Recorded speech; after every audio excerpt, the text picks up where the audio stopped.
അരവിന്ദ് കെജ്രിവാളിന് ധാർമ്മികതയുടെ അളവുകോലിൽ കൂടുതൽ കൃത്യത ആവശ്യമാണ്. എന്തുകൊണ്ടെന്നാൽ രാഷ്ട്രീയക്കാർ മുഴുവൻ അഴിമതിക്കാരാണ് എന്ന വാദവുമായാണ് അരവിന്ദ് കെജ്രിവാൾ സ്വന്തം പാർട്ടി പ്രഖ്യാപിച്ചത്.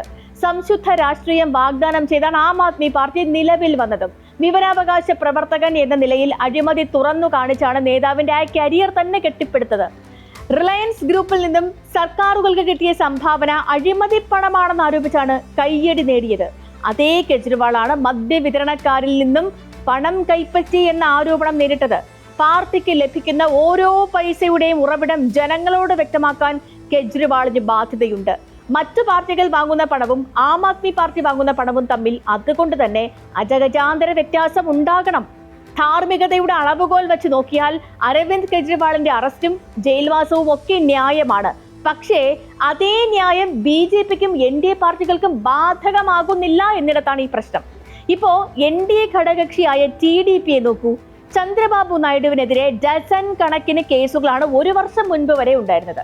നായിഡു ജയിലിൽ കിടക്കുമ്പോഴാണ് NDA മുന്നണിയിൽ ചേരാൻ തീരുമാനിക്കുന്നത്. പുറത്തിറങ്ങി അദ്ദേഹം തിരഞ്ഞെടുപ്പിൽ ജയിച്ചു. ഇപ്പോൾ കേന്ദ്ര സർക്കാരിന്റെ ഭാഗമാണ്. ഒപ്പം ആന്ധ്രയും ഭരിക്കുന്നു.